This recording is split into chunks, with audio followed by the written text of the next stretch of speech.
Si vous ajoutez tous les membres du trilatéral, vous trouverez qu'une grande majorité des membres sont les présidents ou les hommes très importants des plus grandes compagnies multinationales, grandes banques multinationales, grands journaux multinationaux, grandes médias, télévisions multinationales du monde entier. C'est quand même du haut que viennent les décisions et sans qu'on s'en rende compte tout de suite, tôt ou tard, je suppose qu'on en subit les contre-coups. Non ?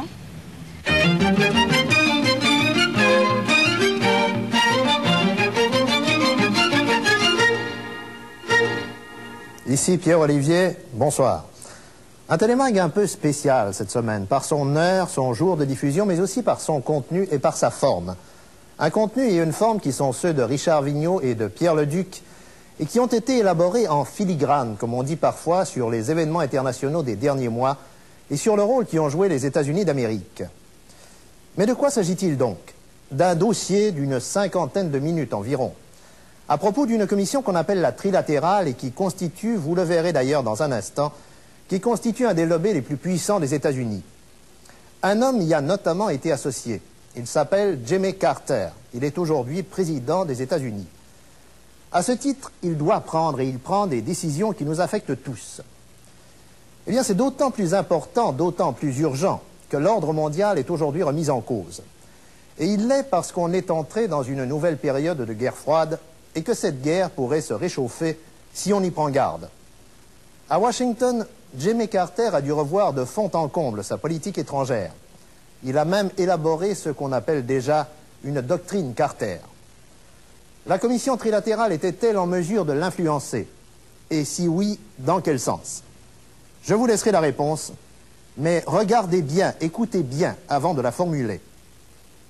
La commission trilatérale, est-ce que ça vous dit quelque chose? Je suis tout à fait dans la brume. Commission trilatérale? Oui. Moi, je connais pas. Hein? What? Trilateral Commission. 3 fois la même chose, c'est latéral, et tri, ça veut dire 3. Non, je n'ai pas. Il s'agit de quoi? The how? Trilateral Commission. Trilateral. Yeah. No, no. Voi conoscete la commissione trilaterale? Io no. Io ne connais pas. No. Commission? Oui, trilatérale. Trilatérale, c'est quoi, ça? The Trilateral Commission, no, I'm sorry, I haven't. Perhaps you can tell me about it.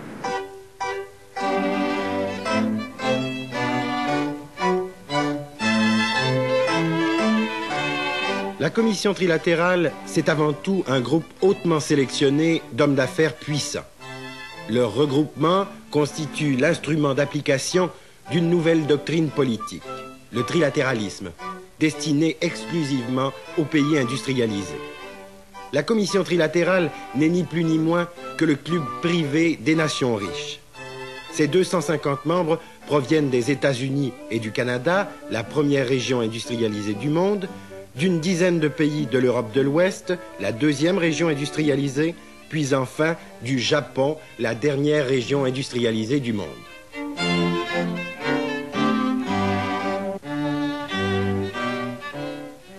La commission trilatérale a été fondée en 1973 par David Rockefeller dans le but d'aider à solutionner les problèmes politiques mondiaux qui pourraient entraver l'expansion et le redéploiement des investissements des compagnies multinationales.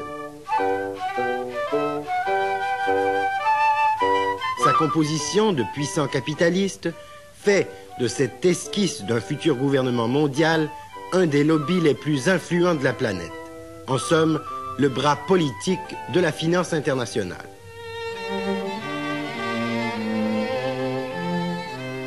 Vous connaissez M. David Rockefeller? Ah oui, Rockefeller, oui, oh là là, oui, bien sûr. Et qui c'est Rockefeller? Bah, Rockefeller, il est riche, hein, Rockefeller. Hein. Oui. D'après moi, c'est un homme très riche qui a mis sur pied des œuvres extraordinaires. Oui. Ouais. Si Rockefeller Foundation est bien connu à travers le monde. Rockefeller, oui. C'est qui? C'est un gars qui fait des business tout pas tout. Cet homme, c'est David Rockefeller, dont le seul nom fait rêver l'Américain moyen, est synonyme d'argent et de puissance, héritier du magnat du pétrole de la Standard Oil, John Davison Rockefeller. Vers 1850, on disait de cet ancêtre qu'il avait un don pour multiplier l'argent.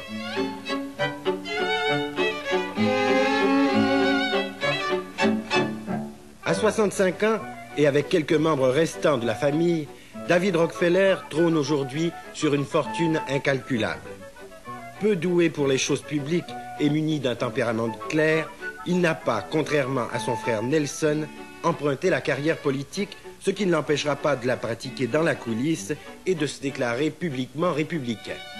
David Rockefeller sera plutôt banquier, à la tête de la 3e banque du monde, la Chase Manhattan, qui, incidemment, a financé en partie le métro de Montréal. Dans l'ombre, ce sera grâce à ses bons offices, à son intérêt pour l'avenir de la planète et surtout grâce à sa généreuse fortune que la commission trilatérale verra le jour en 1973.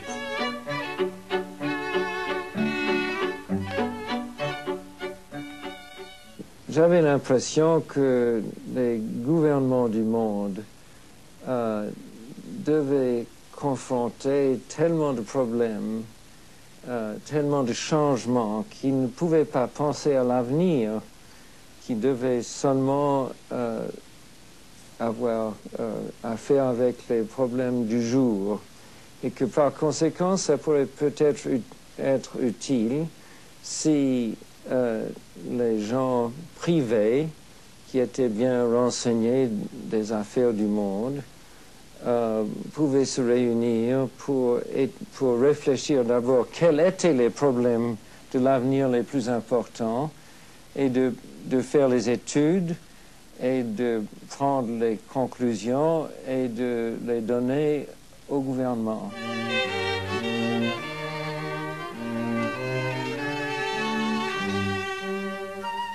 En dehors de cette préoccupation première de David Rockefeller pour le sort des nations riches, ses autres activités sont aussi incalculables que sa fortune et ses intérêts. Ces derniers se répartissent dans une centaine de compagnies qui vont de Exxon à American Motors, en passant par Eastern Airlines, pour ne nommer que les plus importantes.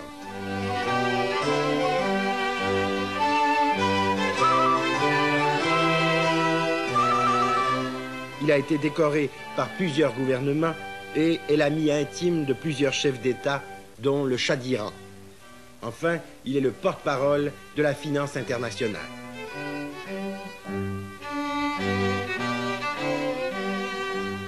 Le trop-plein de profits de la famille Rockefeller l'amènera à créer des fondations afin de soustraire quelques millions à l'impôt et de se tailler une réputation de mécène en aidant les arts, les lettres, la musique, la médecine, un nombre inouï de secteurs de l'activité humaine. Conçues comme des maisons de bienfaisance, les fondations Rockefeller ou Ford sont aujourd'hui des entreprises énormes, possédant des centaines de millions de dollars de fonds de roulement. Il est bien entendu que le fonds des frères Rockefeller va servir à financer la commission trilatérale, largement.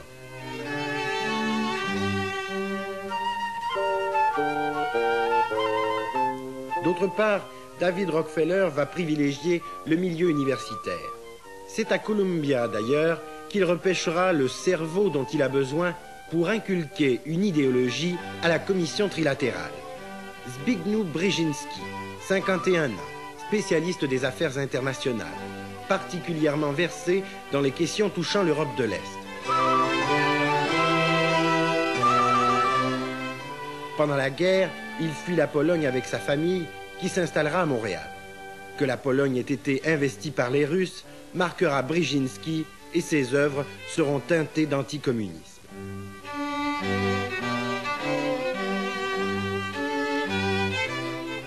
Diplômé de McGill, sa devise sera « Le bon droit assure la victoire ».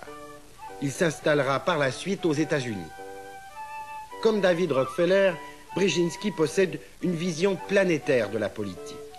Technocrate, Brzezinski souhaite que les États-Unis dominent l'ère post-industrielle comme ils ont dominé le monde après la dernière guerre grâce au plan Marshall. Et il a remplacé Kissinger, qui est aussi un garçon de bureau de Rockefeller. Il était pêché par Rockefeller. Il était financé par Rockefeller. Il est soutenu par Rockefeller. Et sans Rockefeller, c'est un petit académie quelconque, pas trop intelligent, qui a toujours dit les choses absurdes, comme par exemple l'utilisation des armes nucléaires tactiques au Vietnam. Vous, personnellement, vous êtes surtout un personnage du monde économique. Est-ce que c'est votre manière à vous de faire de la politique que de vous intéresser à la politique étrangère?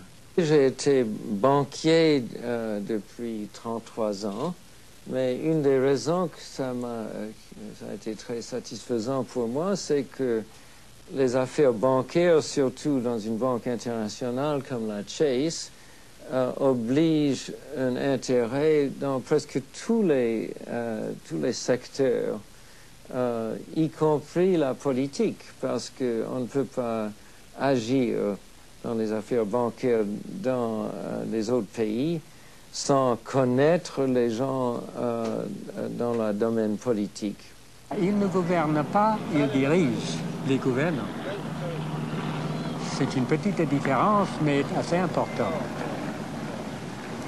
Parce qu'en Amérique, un homme tellement riche, sauf dans le cas presque unique de son frère Nelson, un homme aussi riche que ça ne pourrait jamais obtenir un poste très important dans le gouvernement.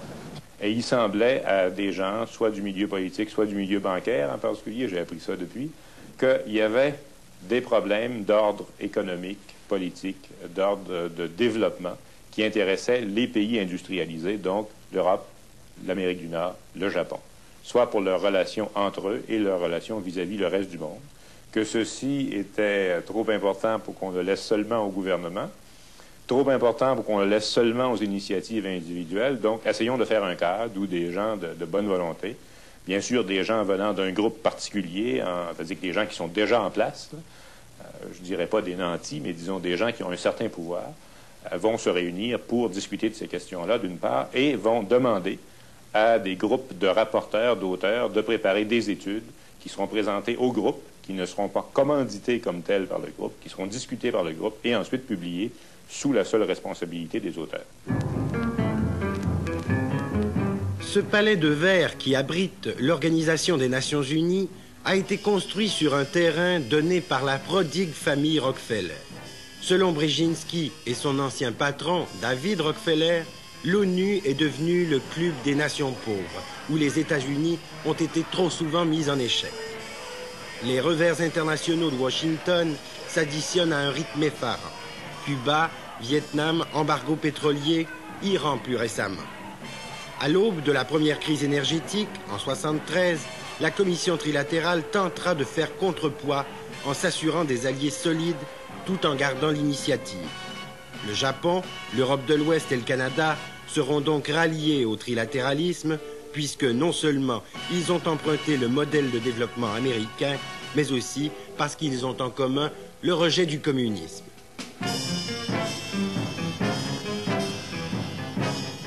Les listes des trilatéralistes possibles seront élaborées ici, dans ce boardroom de la Chase Manhattan Bank à New York.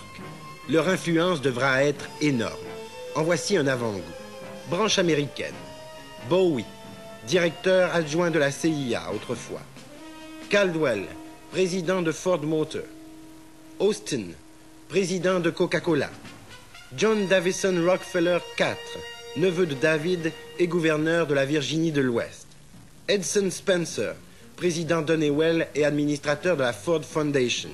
Rosa, vice-président de la Fondation Rockefeller. Wilson de Boeing. Et nous en passons des industriels, des sénateurs, des éditeurs de journaux et des universitaires.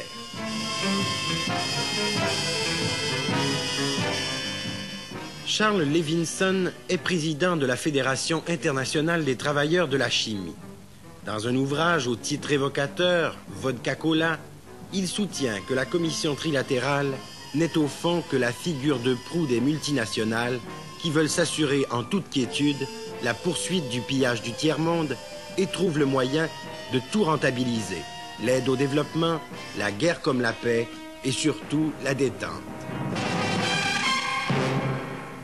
Quand les gens se rencontrent avec les grands banquiers, avec les grands politiciens, avec les grands intellectuels, on sent que vraiment, il possède toute la sagesse et toute l'information nécessaire vraiment à diriger, manager le monde. Et je pense que l'influence que ces gens ont existe pour la plupart parce que ce sont des gens qui étaient des gens intelligents, qui étaient déjà dans les positions d'influence et que leur influence n'est pas le résultat du fait qu'ils sont membres de la commission trilatérale. Il est vrai que dans les 3 régions, les gouvernements ont choisi parmi les membres de la commission pour participer dans le gouvernement. C'est vrai en Europe, où par exemple M. Raymond Barre est actuellement le Premier ministre de la France, était membre. Il y a aussi M. Karl Karsten, qui est à présent le président de l'Allemagne, était membre, même il était membre fondateur de la commission. Il y a M. Carter et beaucoup, évidemment, de ses... Oui, et c'est ça qui est le plus étonnant, si vous voulez, parce qu'il y a plusieurs membres de son cabinet qui étaient également membres de la commission. Et c'est une coïncidence. Entièrement, c'est coïncidence. Coïncidence. Jugez-en. Jimmy Carter, ancien membre de la commission trilatérale. Il est élu en 1976 président des États-Unis et recrute dans son équipe 19 membres de la trilatérale, dont Brzezinski, qui devient son conseiller à la sécurité. Mondale, vice-président des États-Unis. Blumenthal, ancien marchand d'armes, il est au Trésor américain jusqu'à l'automne dernier, où il a été remplacé par William Miller, l'homme des multinationales et des banques privées, favorable à la levée des contrôles sur les prix pétroliers et à la libéralisation du commerce international. Brown, secrétaire à la Défense, Cyrus Vance, secrétaire d'État, et Volcker, membre du conseil d'administration de la Fondation Rockefeller, est devenu récemment président du bureau de la Réserve fédérale. En dehors de la lutte à l'inflation, il se propose d'alléger les restrictions des opérations bancaires internationales. Il y en a 13 autres qu'il serait trop long de nommer ici, tous en congé de la trilatérale, à la tête des États-Unis d'Amérique. Je dois dire que M. Carter, qui était avant gouverneur de Georgia, ne connaissait pas énormément des gens qui avaient une connaissance des affaires internationales. Alors, il trouvait à la commission des gens qu'il constatait étaient bien préparés à cet égard. Alors, c'était peut-être normal qu'il choisissait ces gens pour l'aider dans sa tâche.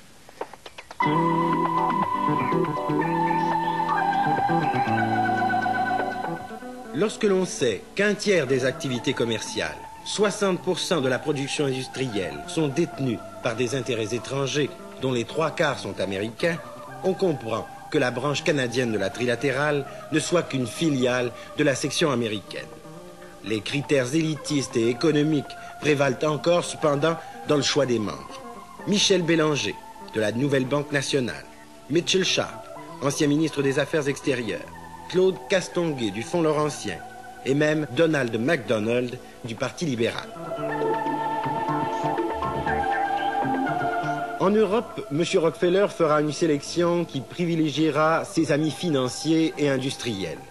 Il y aura donc Agnelli de l'Empire Fiat, voitures et armements, Birrenbach, le géant de l'acier allemand, Carly, ancien directeur de la Banque d'Italie, maintenant chez Fiat, Fisher, éditeur du Financial Times de Londres, Keith, président de Rolls-Royce, le baron Lambert, un banquier, Lévy de la Stampa de Turin appartenant à Agnelli, le baron Rothschild, banquier et aussi dans l'armement, Tuck de la banque Barclays, plus une brochette d'anciens ministres et ambassadeurs, de patrons allemands et anglais, de députés et de hauts fonctionnaires de la communauté européenne, sans oublier 5 membres du nouveau Parlement européen. David Rockefeller est membre du comité conjoint Iran-USA. C'est grâce à son intervention à la Maison-Blanche que le Shah d'Iran a pu être hospitalisé à New York. On connaît la suite. La banque de David Rockefeller a de notre côté procédé au rappel d'un prêt de 500 millions contracté par l'Iran, alors qu'une bonne partie de la fortune du Shah déchu est administrée par des banques américaines. If the Shah could go to America, it was by the help of Rockefeller and Kissinger. And it was because the petrodollars were put in Chase Manhattan Bank and the Shah received a commission for this. Puisqu'en 1976, Brzezinski, le cerveau de la trilatérale, passe au pouvoir avec son collègue Carter, David Rockefeller doit songer à lui trouver un remplaçant à la hauteur de ses desseins planétaires. Ce sera Henry Kissinger, le Machiavel des 2 précédentes administrations. Cet échange, Brzezinski-Kissinger, inaugurera la voie des allers-retours trilatérales Maison-Blanche. Il ne faudra donc pas s'étonner de voir celle-ci accoucher de politiques qui auront d'abord été en gestation au sein de la trilatérale. Kissinger sera aussi nommé membre du comité international consultatif de la Chase Manhattan Bank de David Rockefeller, avec 5 autres membres de la trilatérale.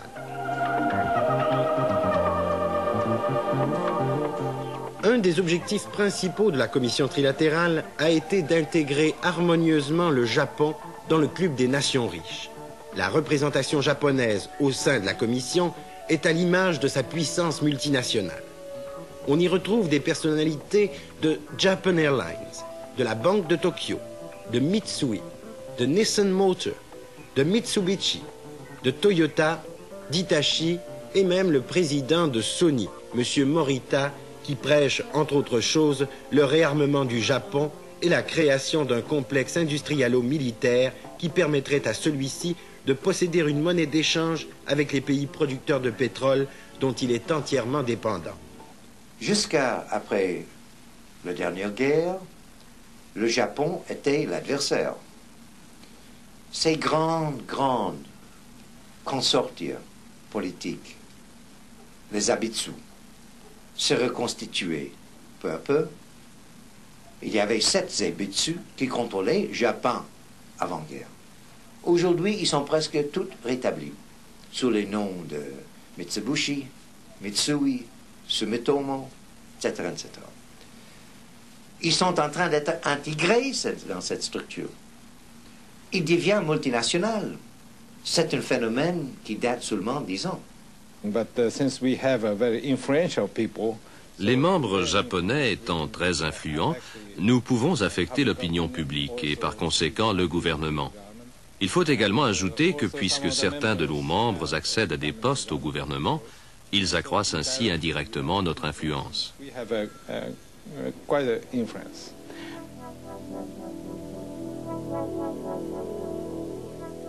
Comme s'il avait eu besoin d'une caution, le grand architecte de la trilatérale a pris soin de recruter en minorité une brochette de sociodémocrates et de syndicalistes triés sur le volet, surtout en Allemagne et aux États-Unis. Il faut dire que la taille et l'importance économique de certains syndicats américains conduisent inévitablement leurs dirigeants à gérer leurs organisations comme des multinationales. Rien de surprenant donc de les voir concocter les desseins du monde avec leurs puissants employeurs, membres de la trilatérale. D'ailleurs, l'ambassadeur américain en Chine, Leonard Woodcock, c'était le président de le grand syndicat automobile et qui était membre de la trilatérale. Donc, et celui qui a apporté le soutien. Le syndicat d'automobile à Carter, avec la complicité de tout le monde, des plus antisyndicales des États-Unis, et pour cela, maintenant, il était payé à être nommé ambassadeur, le premier syndicaliste qui était là. Prenons en exemple le cas de Lane Kirkland, devenu président récemment de l'AFL-CIO, cette énorme fédération américaine du travail après en avoir été longtemps secrétaire. À 57 ans, Lane Kirkland est un membre assidu de la Trilatérale. Il conseille souvent la Maison-Blanche.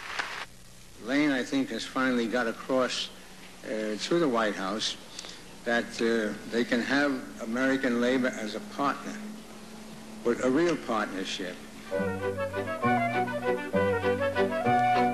Il est administrateur de la Fondation Rockefeller et a siégé à la commission d'enquête Rockefeller aussi sur les activités de la CIA. De son syndicat, il reçoit 100 000 $ par année, plus dépenses, plus limousine et chauffeur. Alors que le syndicaliste Lane Kirkland flirte avec le patronat, on apprend que le pourcentage des syndiqués décline sans arrêt depuis 1950 aux USA. Plus que 20% de la main-d'œuvre. Les droits syndicaux sont de plus en plus piétinés.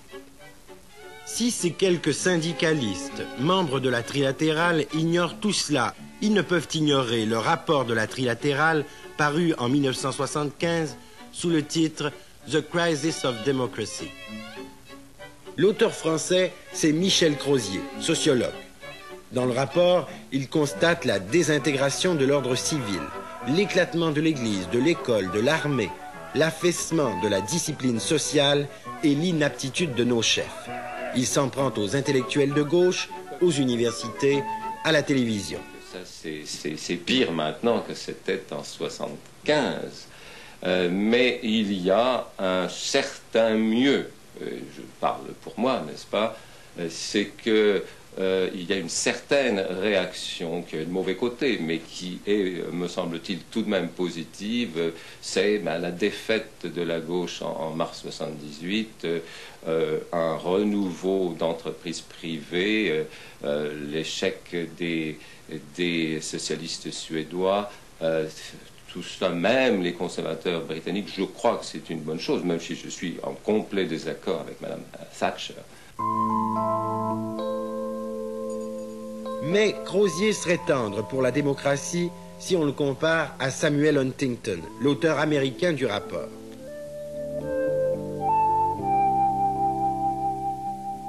Samuel Huntington dirige avec Kissinger le Centre des affaires internationales de Harvard. On est donc en famille. Entre 68 et 71, il fut l'inventeur de la politique d'urbanisation forcée au Vietnam. 2 millions de paysans déportés dans des camps pour être mieux contrôlés.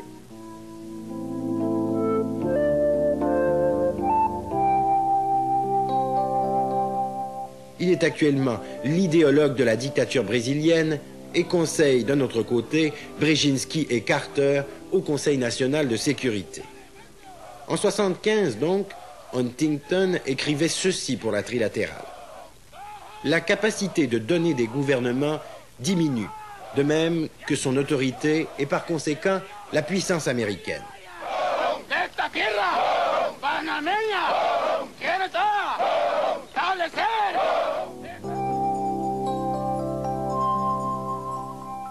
Cet affaiblissement, Huntington en voyait la source dans les revendications incessantes des Noirs, des femmes, des étudiants, des syndiqués pour un monde plus égalitaire.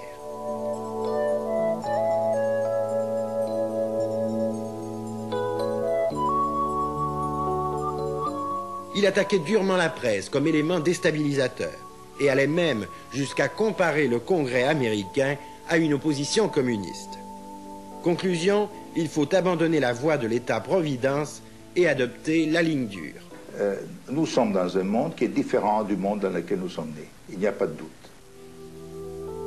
Egidio Ortona est vice-président européen de la Trilatérale. Ambassadeur d'Italie aux États-Unis pendant de nombreuses années, il est nommé président de la filiale italienne du géant américain Honeywell lorsqu'il est rappelé à Rome. C'est un apôtre de l'impérialisme américain qui renseigne les banquiers de New York sur la crise permanente de l'Italie. Il y a d'autres forces, et ce sont des forces qui ont été citées dans le livre, soit la presse, l'information media, soit les syndicats, qui sont une force nouvelle, qui naturellement doivent conditionner un tout petit peu le travail et dirais-je, l'habitude de travail de démocratie. Vous le voyez partout. Mais ce livre disait que la démocratie, en Occident en tout cas, était allée trop loin, qu'il fallait peut-être réformer les institutions de façon à durcir un peu le leadership politique. Oui, eh bien, je crois qu'on ne peut pas discuter sur ce point, c'est-à-dire qu'on ne peut pas contredire ce point. Tous ces groupes, alors on cite les étudiants, les femmes, les minorités ethniques pour les États-Unis, etc., maintenant rentrent dans la vie politique d'une manière ou d'une autre, manifestations, candidats aux élections, ils sont présents.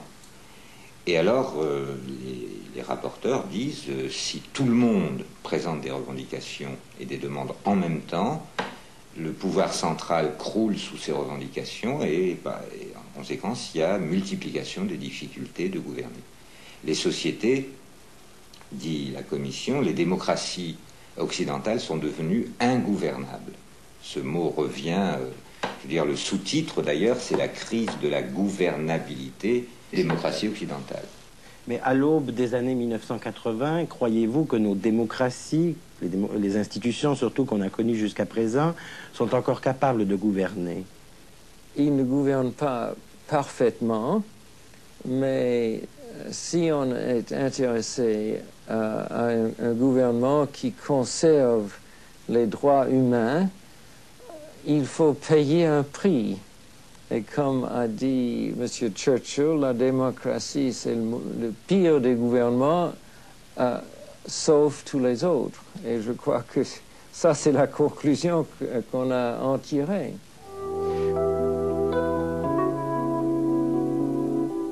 Des autres signes de ralliement sur lesquels les trilatéralistes ont échafaudé leur plateforme, on peut citer le désir de voir abolies les barrières tarifaires, la lutte contre le protectionnisme qui freine l'expansion des marchés des multinationales et un anticommunisme à tout crin, sauf lorsqu'il s'agit bien sûr d'implanter des usines clés en main dans les pays socialistes ou dans le tiers-monde. Un des points qui préoccupe beaucoup la Commission trilatérale, c'est ce qu'ils appellent les parties vulnérables du monde capitaliste. Et la partie vulnérable, c'est toute l'Europe du Sud, l'Italie, l'Espagne et la France. Alors pourquoi elle est vulnérable? Parce que ce sont des pays où il y a un courant révolutionnaire qui est puissant, qui s'exprime politiquement sous la forme d'un parti communiste, qui est très fort en Italie et en France et qui occupe une place importante en Espagne aussi. L'ambassadeur américain à Rome a déclaré que le gouvernement américain serait extrêmement préoccupé s'il y avait des ministres communistes dans les gouvernements des pays intéressés. Alors, ça n'est pas directement la trilatérale, c'est l'ambassadeur des États-Unis. Mais l'ambassadeur des États-Unis, il est membre de la trilatérale. L'ambassadeur des États-Unis à Rome. Donc, d'une certaine manière, on retrouve un peu l'ombre portée des idées principales de la trilatérale dans telle ou telle déclaration qui est directement politique et qui est, que je considère comme une ingérence directe dans les affaires intérieures des différents pays.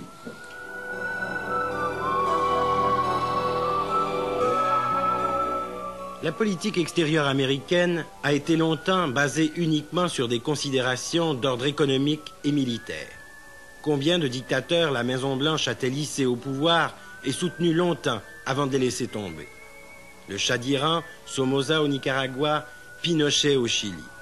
Lorsqu'ils vont trop loin, les discours de l'ancien trilatéraliste Carter protestent dans une façade de moralité et de défense des droits de l'homme. Cette politique sera sans cesse contredite cependant par les appuis incessants des multinationales aux régimes autoritaires et dictatoriaux.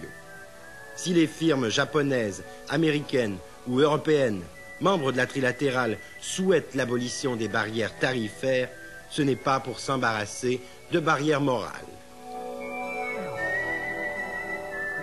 Beaucoup des grandes compagnies aujourd'hui, les trilatérales, étaient ce qui a permis Hitler d'arriver au pouvoir. Comme ITT, qui a fabriqué les avions qui m'ont attaqué 2 fois, et gagné le bénéfice déposé en Suisse pendant la guerre. IBM, où le père d'IBM était décoré par Hitler personnel pour son contribution que son fils, aujourd'hui Thomas Watson Jr., vient d'être nommé ambassadeur américain à Moscou par Carter. Je me demande, est-ce que c'est pour servir les intérêts américains ou est-ce que c'est pour servir les grands investissements que IBM a dans l'Union soviétique et les autres pays? Basically, the multinationals have their own strategies and they have their own goals. Les multinationales ont leur propre stratégie, leur propre but, qui parfois ne visent pas les mêmes objectifs que les gouvernements. La plupart reconnaissent cependant que les multinationales sont en quelque sorte les citoyens les plus importants en ce qui concerne l'économie. Ils doivent donc voir au bien-être de ces multinationales. Par conséquent, cela occasionne des conflits d'intérêts au sein même de ces gouvernements. Après la guerre, l'explosion de multinationalisation de l'industrie et les banques a pris une telle ampleur que c'était évident qu'ils étaient forcés de considérer un jour l'établissement d'un pouvoir gouvernemental à l'échelle mondiale. Ils ne pouvaient plus être à la merci de le petit gouvernement national qui ne jouait plus, n'avait le poids, où le système économique national n'existait plus. C'était pour être exploité, mais ce n'était plus une référence. David Rockefeller participe aux réunions du Fonds monétaire international et de la Banque mondiale. Et une bonne partie des membres de la commission trilatérale financent les activités des multinationales et tirent profit des emprunts énormes des pays en voie de développement. Ils contrôlent la technologie, le capital et les marchés. Si vous étudiez l'histoire des États-Unis en ses relations avec l'Amérique latine, je crois que les Américains ont toujours cru qu'ils étaient très généreux, qu'ils étaient ces pauvres peuples qui n'avaient pas eu le bonheur d'être nés en parlant anglais et en vivant aux États-Unis. Mais malheureusement, les gens là-bas, s'ils ne voulaient pas être d'accord, il fallait leur mettre dans leur place.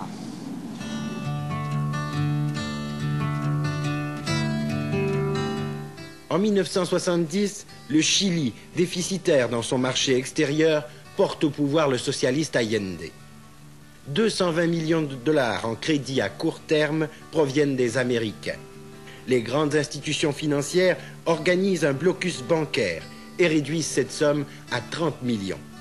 On connaît la suite encore une fois.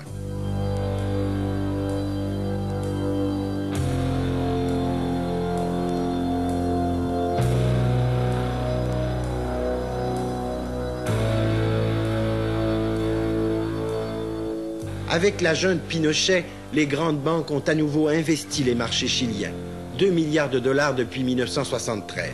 La Chase Bank en tête. Depuis 1974, David Rockefeller demande à Washington de concentrer ses efforts d'aide au développement dans les seuls pays qui offrent des garanties de sécurité pour les multinationales, peu importe le régime.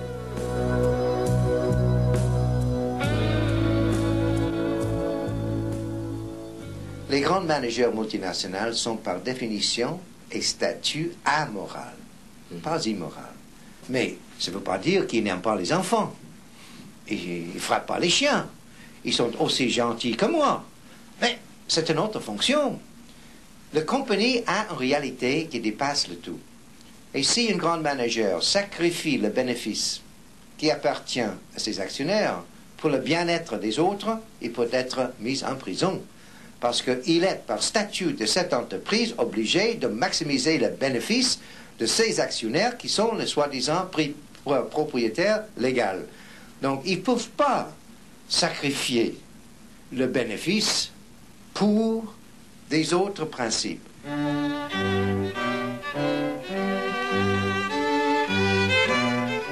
On s'imagine bien qu'un tel cercle de potentats, habitués à diriger, gouverner, ordonner et rentabiliser, ne se réunirait plus s'ils n'en tiraient quelques bénéfices. Voici, en quelques exemples, les dividendes qu'ont rapporté leurs lobbies sur les gouvernements des pays industrialisés. Ils ont influencé la politique de la Banque mondiale, qui a acquiescé à leurs recommandations de financer le doublement de la production du riz en Asie du Sud-Est. Les critiques des pays de cette région n'ont pas manqué de souligner les intérêts que les grandes banques vont trouver dans cette affaire de 54 milliards qui ne servira selon eux qu'à enrichir les riches des pays pauvres.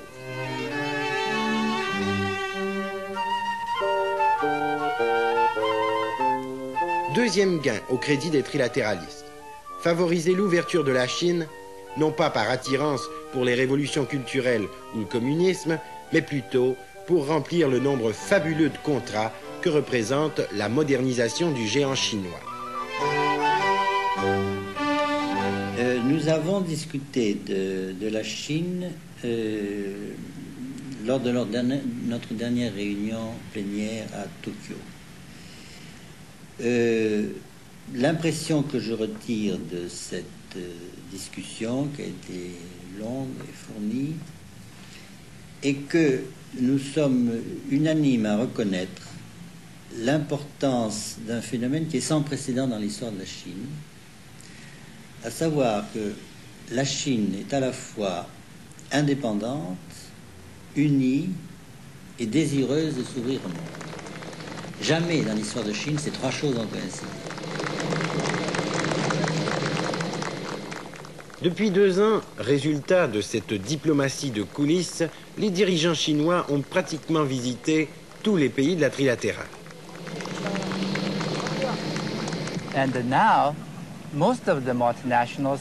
Et maintenant, les dirigeants des multinationales sentent le besoin de se justifier face à leur conseil d'administration s'ils se permettent d'ignorer le marché chinois.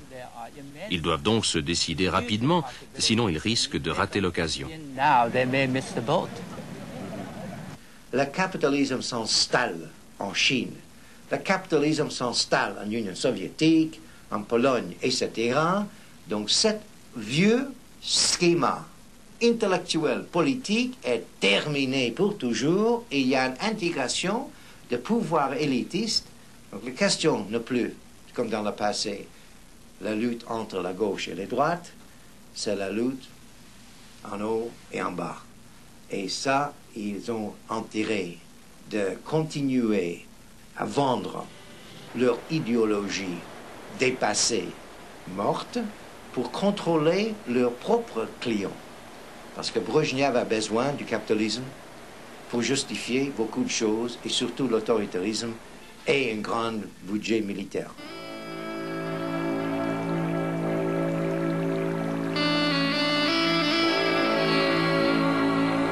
Donc, troisième gain des trilatéralistes, l'institutionnalisation des sommets de chefs d'État des plus importants pays industrialisés. Rambouillet, la Guadeloupe, Tokyo, etc. Et surtout, l'adoption des recommandations de la trilatérale concernant les problèmes d'énergie favorisant l'augmentation frénétique des profits des compagnies pétrolières. Par exemple, une de ces papiers était préparé juste avant la conférence de sommet de Martinique. Oui. Et il y avait à cette époque une grande différence entre le point de vue du président Ford et le président Giscard d'Estaing. Le papier que nous avons présenté proposait une solution entre les deux qui était au fond adoptée à la conférence de Martinique.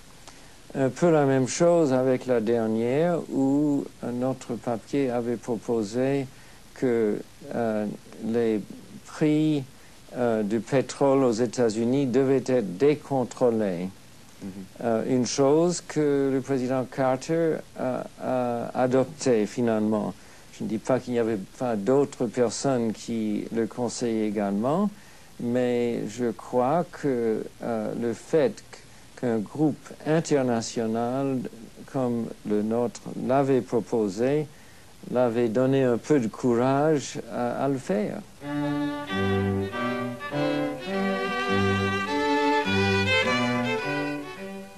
La trilatérale n'est que le dernier né des grands cénacles politiques des empires Rockefeller et Ford. Le Conseil des relations étrangères aux États-Unis a été créé il y a 60 ans grâce aussi à la générosité des Rockefeller. Dominé par 500 membres du big business américain et présidé encore par David Rockefeller, il a été le réservoir le plus important d'hommes politiques américains depuis le début du siècle. Sa devise pourrait être ce qui est bon pour General Motors est aussi bon pour l'Amérique.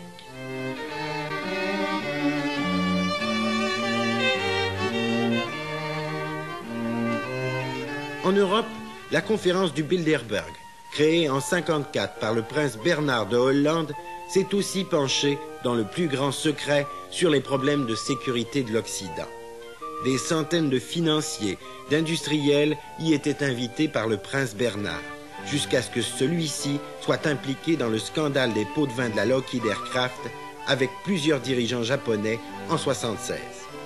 Le prince Bernard vit aujourd'hui reclus dans son château après avoir démissionné de ses fonctions officielles et rompu les liens qu'il entretenait avec la finance internationale. Mais David Rockefeller veille au grain et est membre de l'exécutif du Bilderberg. Eh bien, entre les gens riches et les gens puissants, il y a toujours des moyens d'échanger des opinions et de montrer une influence. Ce n'est pas nécessaire de le faire ouvertement. Entre amis, on peut toujours se comprendre. Et aujourd'hui, ils sont pour une dimension politique nouvelle, gouvernement mondial, l'idée que les élitistes trouveraient une nouvelle façon de diriger le monde qui dépasse toutes les choses traditionnelles que nous, pauvres types qui croient dans la liberté individuelle, dans la démocratie, les tout petites choses, ne rentrent pas en ligne de compte.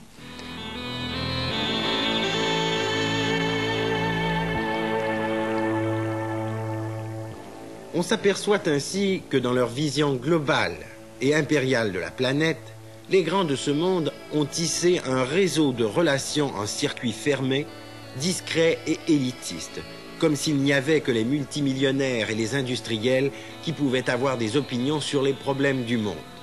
Leur influence est telle qu'au bout de la chaîne, elle finit par nous atteindre tous.